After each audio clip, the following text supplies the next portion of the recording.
Welcome back to Timo's Dinky and Diecast. Today I'm going to be doing a Dinky 187 Tomaso Mangusta. So this is the car, and it's a very flashy looking car, and I've gotten used to the idea. I think what Dinky is doing, or we're doing, is they were making these things as bright and colorful as possible to catch the eye of children. And because I remember going into the store and walking into that aisle and seeing all those bright colors and metallic colors, and it was a fantastic feeling. So here I'm taking the thing apart now.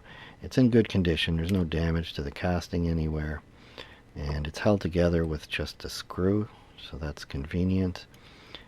It's a typical Dinky screw that they use. It's a self-tapping screw. So here you can see the base with all the information. The self-tapping screws, I don't know how they put them in. Now there's no springs on this model. There's just the tires, and it's hard without a suspension. I kind of don't like the Dinky toys that don't have the suspension. So the other thing to take out now is this interior. And that has the engine, and it has the seats, and it has a spare tire. There's no tire on there, it fell off. It's in here. So that's there and behind the engine. It's held in by that bar going across.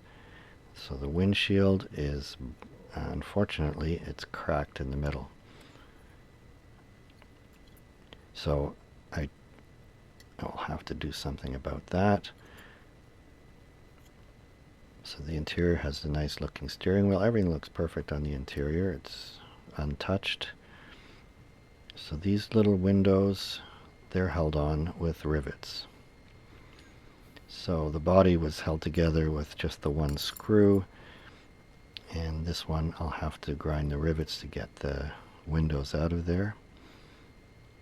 And this is the hood or bonnet, and it's got a number plate and a circle for a number, which isn't there. I don't think these cars were ever raced, so it doesn't make sense that it would have a number on it anyway. But I suppose it's possible somebody took one to a racetrack and put a number on it, but kind of, I don't know. I don't think these supercars were generally designed to be raced on the track, but feel free to correct me. So here I've got demo tool sitting out with those tiny little carbide boards. I found that for most cases this is an excellent solution for taking the heads off of the rivet. It is a bit tricky because sometimes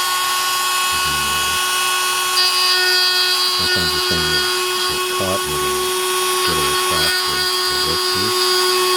So you have to be careful, and I've got this rubber surface on my bench, and it keeps it from slipping, and then I have to hold the Dremel tool down to the bench as well. So it's a tricky little operation. So there, I carefully got that window out of there. And I'm very pleased with that because it worked out perfectly. Same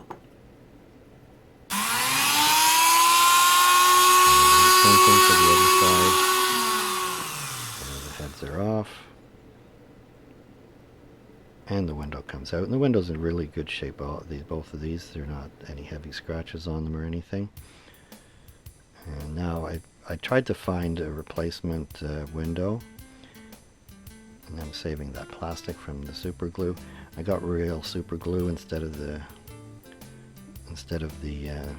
stuff from the dollar store. I wanted to check out the difference. And anyway, I couldn't find any windshield anywhere for sale for this particular model, so I have no choice but to glue together this windshield.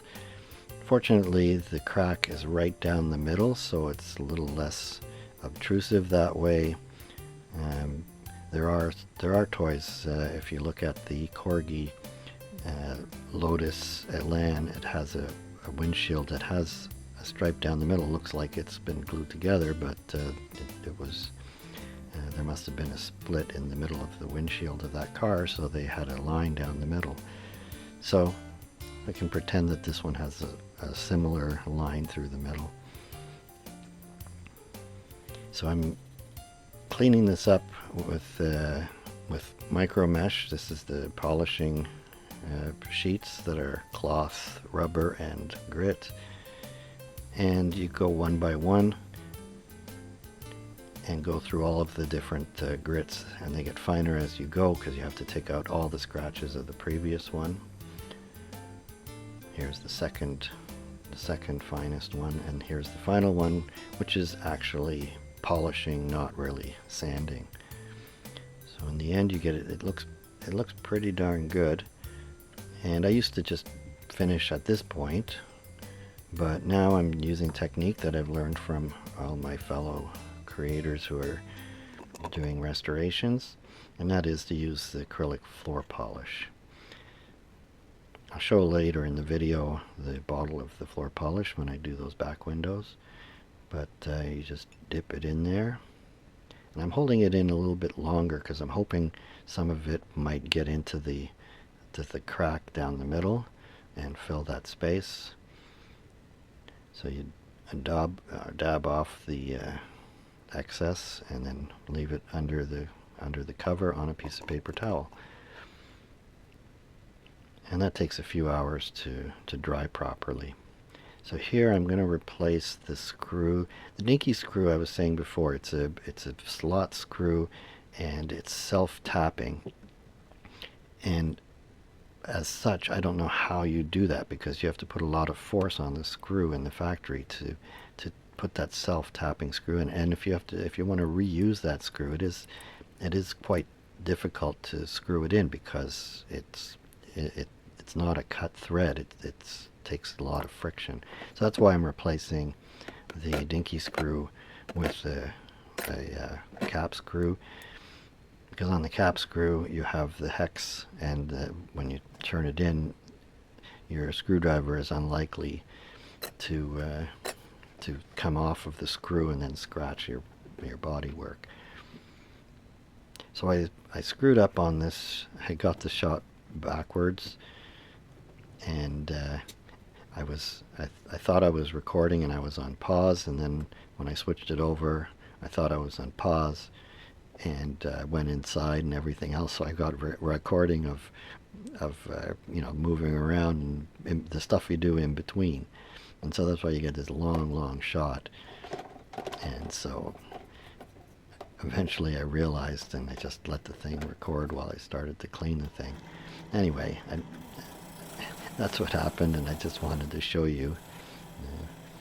The should have been an outtake, but I thought a little bit too boring as an outtake. So here, this front hood or bonnet, whatever, or boot, had the surface lines to show where in the factory, so that they knew where to stick the number plate and the number circle, what do you call it, roundel. So now everything is polished it up on the wire wheel. Now this one I polished on the wire wheel, and sometimes I don't polish it, and it's something that's going on in my head. I find I sometimes have trouble with the paint sticking to the body, and I wonder if polishing it is making it worse, because when you strip the paint off and the paint was good, the surface underneath could be near perfect, but if you polish it, you take a little bit of the roughness off of it, so the paint is not going to stick as well. So sometimes I will do it without polishing it, and it depends too on the rest of the condition, because if it's all paint's scratched off. So here's a picture from the internet. I wanted to get an idea what color I could paint this thing. So metallic orange is, I think, a nice radical looking color. And these cars usually came in very bright colors, at least were available in bright colors, and a lot of people choose them. I mean, if you're buying this car, you're saying, look at me, I can afford to buy this supercar that you don't have room to put your groceries in. And so you want your car to be noticed, so these cars came with super bright metallic colors just to draw your attention even more than the crazy radical looking car that you're driving. So this is the Vallejo paints and the AK acrylic thinner.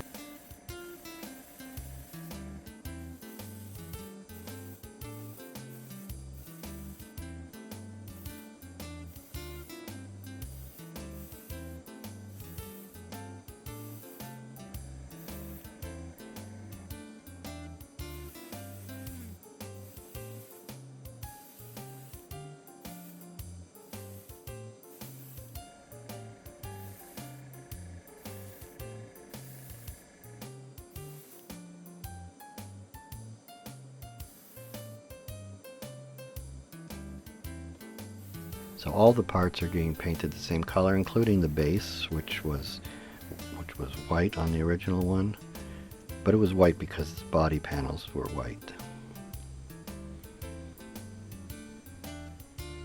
So here I'm taking these tires off. They're in beautiful condition.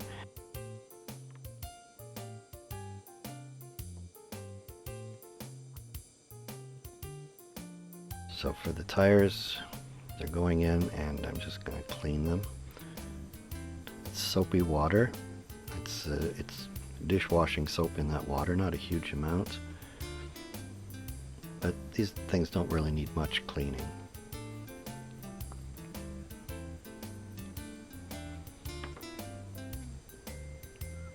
So these hubs,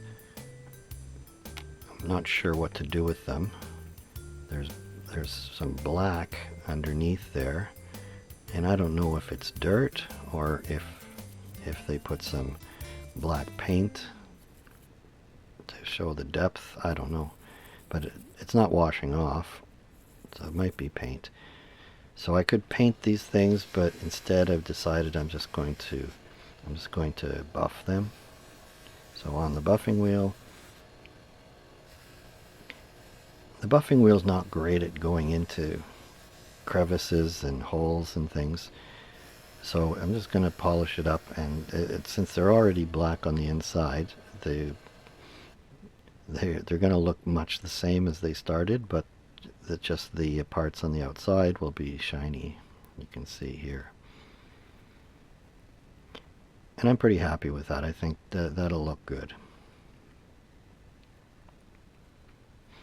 I often do this with my hubs.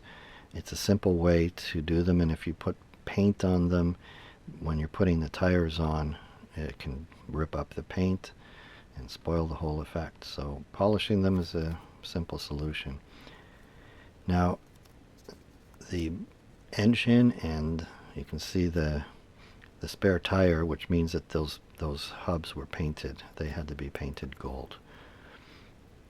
So anyway, I can't have gold, and the reason I can't have gold is because I've chosen metallic orange, and the gold will clash with the orange, so I'm going to change it to silver. You can see my technique for making the tape for that around that spare tire, and it doesn't need to be perfect, so I just eyeballed it. So this is the chrome spray from Revell, which is by far the best chrome spray, because unlike the Molotow, which is also very shiny, this one, once it dries, is actually quite sturdy. You can touch it with your fingers, and it doesn't damage the paint. The Molotow, even days after you've painted it, you get your finger on it and you can leave your print on it. So what I'm doing here, this is a piece of plastic from some packaging, and what I'm doing is I found that the taillights on this car, they have little recesses, and I thought, that's going to be really hard to paint inside those those little recesses, and I would mess it up, and it would look terrible. So I got this new idea, and that is to make taillights out of the packaging plastic. So that's what I've done here, and it's got the green tape on both sides. So for painting them, I put them on the blue tape, and now I've got to take the layer of the green that's protecting these little lights.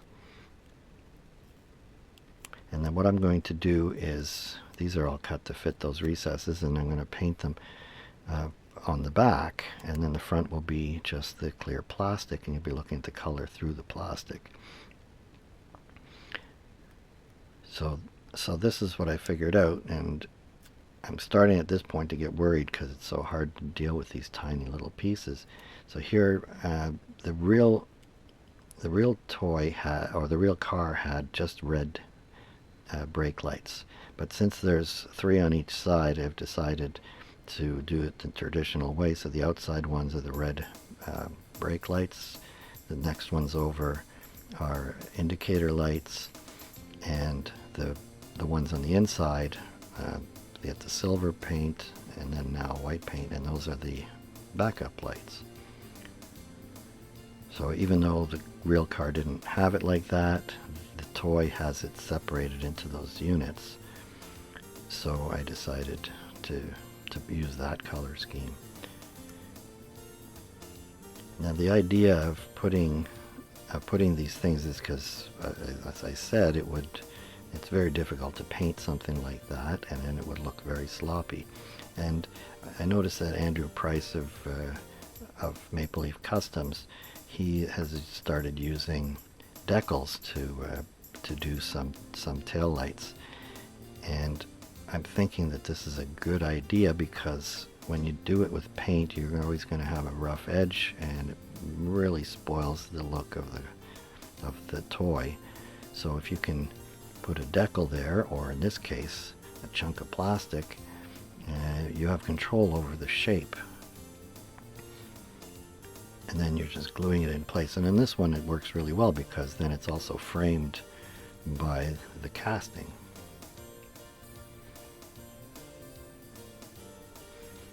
I didn't know if this was going to work, and for a while there I thought maybe it's just these are way too small parts to be dealing with. But in the end, I got it to work.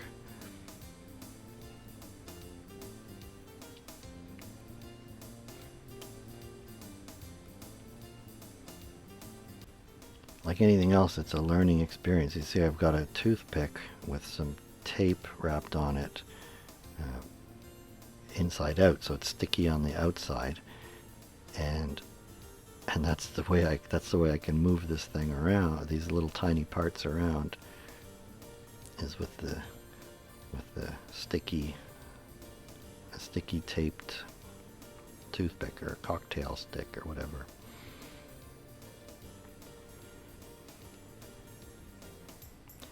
So on the front, it gets detailed in a more traditional way. Front grille is black. It's black behind the headlights. And here it looks like I've already painted the headlights on the left there, but they're not painted. That's just a reflection from the lights, from the metallic paint, and it looks like it's painted. You can see here, there, it's not reflecting. And so I'm taking the black off of there, and then I'm going to paint these. White. And I'm using, this is a tool that I got from Amazon. It's for ladies getting their nails varnished, and they do a fancy job. They want to put dots. This little ball at the end is for drawing dots. On the other end of the thing, there's a brush for drawing lines.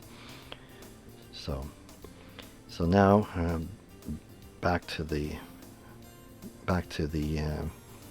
micro mesh and these back windows, and so you can see I'm going through the process from the coarsest ones to the finest ones, and each time in between you have to do a lot of a lot of rubbing because you want to take off the scratches from the previous uh,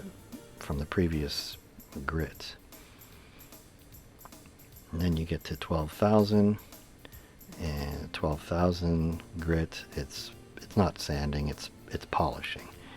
So here I'm drying them off. This is a piece of it's not an ordinary tissue. That's a Kim wipe, or I think they're called Tech wipes or something.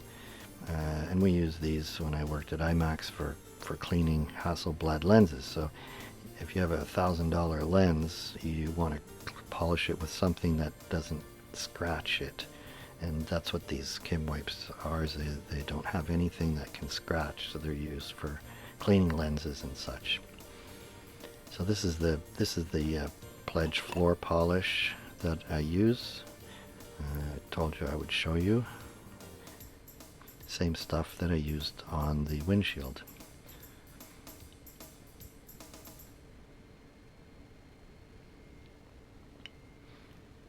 So when this dries, these things look beautiful. They look so shiny, and you can see that even in the video. They probably are shinier than they were in the factory. Maybe I'm wrong, but they certainly look beautiful. So here, obviously it's too thin for me to drill and thread a hole and put a screw like you would when it's a rivet on the body. So instead I'm putting a little bit of glue. I think this is just the craft glue, so it's a water-based glue. So you could, if this toy winds up getting played with and needs to be restored again in the future, you can easily take this apart by just cleaning off the glue on the outside. It's not in between, because if you glue it like directly to the paint underneath, you're never going to get those things off again. So this is for some future restoration. I'm looking forward to or thinking about the restorer that comes after me. So the steering wheel didn't need anything. It just goes back in, and there's the spare tire. So I think that looks beautiful. So now getting ready to put this thing back together. Now this is really tricky because you've got these parts that are kind of loose there, so if when you're putting it together, they're just going to keep falling out, and you won't be able to hold them all in place at the same time and try and do all this stuff. So I decided I'm going to, and it's not the first time I've had this problem, because some of these toys are complicated and it's just awkward trying to get it together. Well, this one's particularly awkward, and so I figured out that I'm going to tape all these things into position. They don't need to be taped really heavily. They just need to be enough so that during the assembly process that they don't come apart. Because like those things, they've got little hinge pins, and the hinge pins go into recesses, but they're held in place. You can see them there. They're held in place by the interior. You can see here. So that's what's holding those hinges in place. So you get to this stage, and now that interior is being held in place. And I want to get the tape on the windshield so that the windshield doesn't fall out. And the windshield doesn't even weigh anything, so it doesn't need much. You can see it's not much that's holding it in. So that's all you need.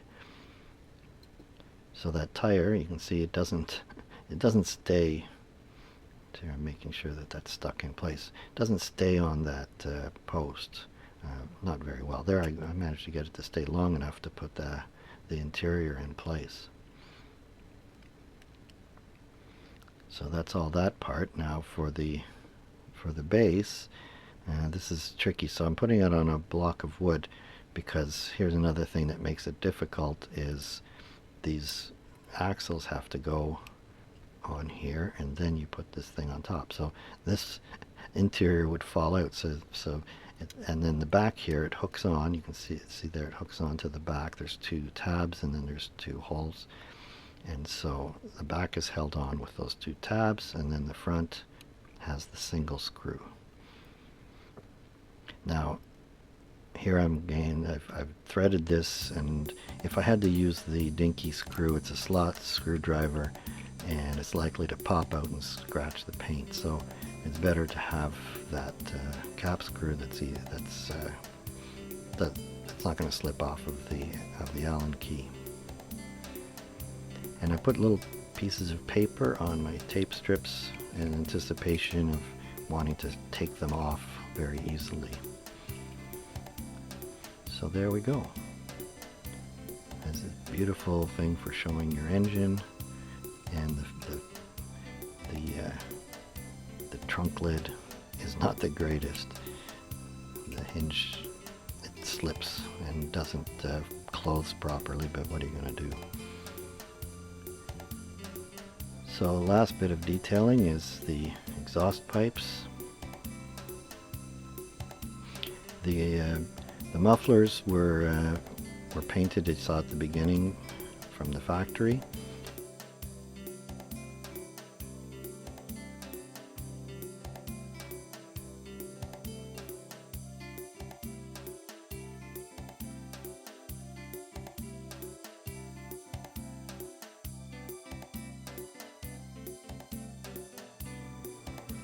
So just to remind you of what we started with, a kind of gaudy paint job that it would never have been painted in real life.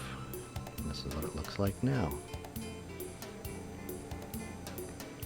Well, I think it looks beautiful. It looks a lot like the cars, the real cars looked when they were painted in these bright colors.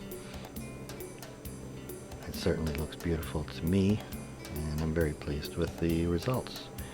So if you enjoyed this episode of Timo's Dinky and Diecast, be sure to like, share, and subscribe. That really will help me with getting more viewers, and especially the thumbs up button.